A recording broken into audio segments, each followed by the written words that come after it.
आणि यानंतर आपण थेट जाऊयात, संजय राऊत सध्या बोलतात। बड़ा बयान सामने आया था मंगलसूत्र पॉलिटिक्स को लेकर कि मंगलसूत्र छीनकर उनको दे दिया जाएगा जिनके ज़्यादा बच्चे हैं। उसके बाद भाजपा ने इस तरीके से व्याख्या रिलीज़ की है कि मनमोहन सिंह द्वारा ये बोला जा रहा था कि माइनॉरिटीज़ को उठाएंगे। ये पूरे पॉलिटिक्स को आप कैसे देखते हैं? देखिए, प्रधानमंत्री मोदी जी अब कार्यवाहक प्रधानमंत्री हैं। कोड ऑफ कंडक्ट लगने के बाद ना कोई मंत्री रहता है ना प्रधानमंत्री रहता है। वो अब भाजपा के नेता नरेंद्र मोदी है। लेकिन अगर इस प्रकार की कमेंट्स प्रचार में कोई करता है, इतना बड़ा नेता, तो ये दुख की बात है। अब ये लोग मंगलसूत्र तक पहुंच गए हैं। हाँ, जिनको ज़्यादा बच्चे हैं, जिसको कम बच्चे हैं, ये क्या प्रचार का मुद्दा है क्या? आप विकास के ऊपर क्यों नहीं बात करते? आप देश की सुरक्षा के ऊपर क्यों नहीं बात करते? आप राष्ट्रीय मुद्दे पर क्यों नहीं बात करते? 10 साल में आपने क्या किया है और आगे क्या करने जा रहे हैं, आप उसके ऊपर बात नहीं करते। ये जो इस प्रकार की भाषा अगर दूसरा कोई करता है तो आप क्या करते? मंगलसूत्र तक आप, हमारी बहनों की, माताओं की मंगलसूत्र तक आपका हाथ जा रहा है, उसका मतलब है आपका दिमाग पूरी तरह से बिगड़ गया है और आप हारने जा रहे हैं। आपको हार का डर सता रहा है और इसकी वजह से आपके मुंह से इस प्रकार की भाषा आती है। इलेक्शन कमीशन का जो लेटर आया है कि ये जो और इलेक्शन कमीशन ने इस प्रकार की अगर कोई भाषा का इस्तेमाल करता है, हमारी पार्टी का जो गीत है उसमें भवानी माता का जिक्र आता है तो आपको तकलीफ है, हिंदू धर्म और हिंदू संस्कृति की बात आती है तो आपको तकलीफ है, और आप हमें उस शब्दों को बयान करने की बात करते हो। भवानी माता नहीं चलेगी, भवानी माता महाराष्ट्र में नहीं चलेगी तो छत्रपति शिवाजी महाराज की कुलदेवता है, आप उसके ऊपर ऑब्जेक्शन लेते हो। लेकिन प्रधानमंत्री का हाथ माता बहनों के मंगलसूत्र तक जाता है, आप ये नहीं दिखता है क्या इलेक्शन कमीशन को? सर, अरविंद केजरीवाल को जो इंसुलिन नहीं देने की बात आ रही है, आज कोर्ट में भी मामला है, किस तरह से देखते हैं उनकी? मुझे भी मेरी दवा नहीं मिल रही थी। अरविंद केजरीवाल जी, सबको मालूम है, डायबिटीज़ के बहुत सीरियस उनकी बीमारी है। डायबिटीज़ है, इंसुलिन होता है, दवाई होती है। ये तो एक मानवता चाहिए ना, ह्यूमैनिटी चाहिए। ये एक मुख्यमंत्री है, अरविंद केजरीवाल जी एक मुख्यमंत्री है, पूरा बहुमत उनके पास है विधानसभा में, एक सामाजिक कार्यकर्ता है। लेकिन आप उनको उनकी दवा उनके साथ नहीं लेने जा रही है, उनके तक नहीं पहुंच रही है, तो आप क्या उनका अंदर हत्या करना चाहते हो इस तरह से? मेरा भी अनुभव है, मेरी भी दवाई नहीं पहुंचती तो हमें वो झगड़ना पड़ता था। अगर आप हमारी दवाई नहीं देते हो जेल में हमारे जैसे लोगों को, तो जो सामान्य कैदी है उनकी क्या हालत होगी? अंदर मनोज सिसोदिया जी है, सत्येंद्र जैन है, केजरीवाल जी है, हमारे भाई हेमंत सोरेन जी है। हाँ, ये सभी लोग गुनहगार नहीं है। आपकी राजनीतिक जो बदली की भावना है उनके वजह से आपने उनको जेल में डाला है। अगर आपने जेल में डाला है तो एटलीस्ट उनको आप दवा तो दीजिए। इमरजेंसी में,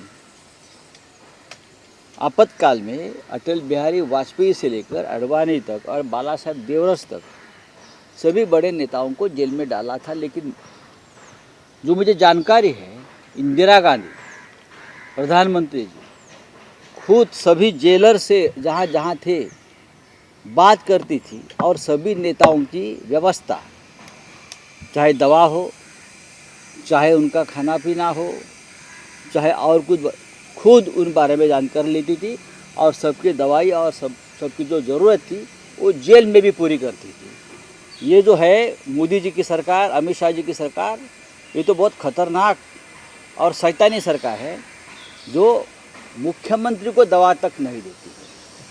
निवडणूक आयोगाने पत्र लिहिलंय, जय भवानी या शब्दावरती आक्षेप घेण्यात आला. राज्यात तो प्रचार निवडणूक आयोग हा भारतीय जनता पक्षाची एक शाखा आहे. सध्याचा निवडणूक आयोग ही भारतीय जनता पक्षाची शाखा आहे. दिल्लीमधलं निर्वाचन आयोग जे आहे त्याचं नाव बदलून भाजपा निर्वाचन आयोग करणं गरजेचं आहे. महाराष्ट्रामध्ये जय भवानी हा शब्द किंवा हर हर महादेव या घोषणा पिढ्यानपिढ्या दिल्या जात आहेत. त्याच्यावरती कोणी आतापर्यंत बंदी आणली नव्हती. काँग्रेसच्या राज्यातही बंदी नव्हती.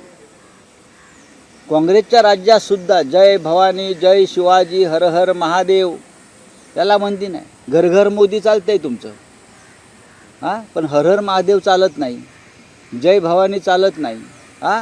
तुमचं नमो नमो नमो ढमो धमो ते चालतं आहे, लेकिन पण हे चालत नाही जय भवानी. हिंदू धर्मावर एक शब्द आहे तो चालत नाही. कसलं तुमचं सरकार बकवास, हिंदुत्ववादी सरकार.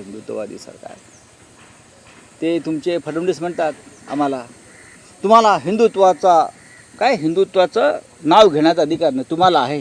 तुम्ही काय दिवे लावलेत हिंदुत्वाचे? काय लावलेत तुम्ही हिंदुत्वाचे दिवे?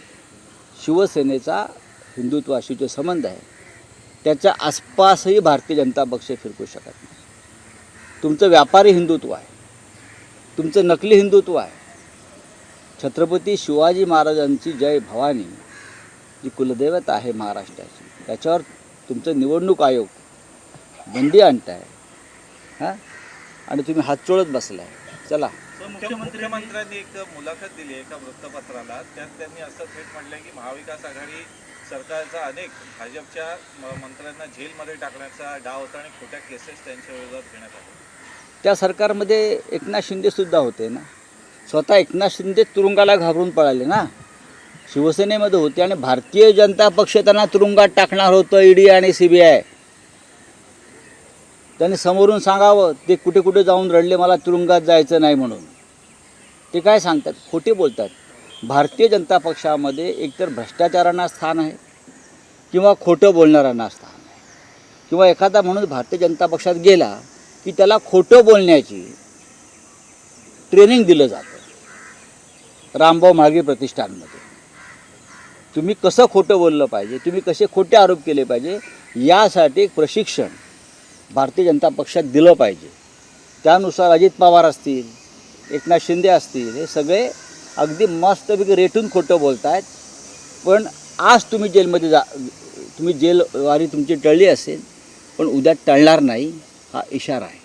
आपके संजय सिंह का बयान आया कि इंडिया एयरलाइंस जो है वो इंडिया के लिए काम करेगी और जो मोदी जी हैं वो अडानी के लिए काम करेंगे. इस तरह मैं उनसे सहमत हूँ और ये बात संजय सिंह बार बार बोलते थे, इसलिए उनको जेल में भेजा गया है. हम इंडिया के लिए काम करेंगे. इंडिया यानी अडानी नहीं और इंडिया यानी मोदी भी नहीं, ना अमित शाह है. ये भारत देश है, ये इंडिया है. चलिए, थैंक यू.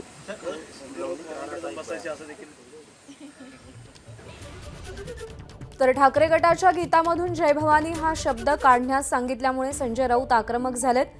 तुम्ही धर्माच्या नावानं प्रचार करता त्यावेळी तुमच्यावर कोणत्याही प्रकारची कारवाई होत नाही, पण जय भवानी या शब्दाचं मात्र निवडणूक आयोगाला वावडं आहे अशा शब्दात संजय राऊत यांनी टीका केलेली आहे. निवडणूक आयोग म्हणजे भाजपचीच शाखा असल्याची टीका सुद्धा संजय राऊत यांनी केलेली आहे. ABP माझा, उघडा डोळे बघा नीट.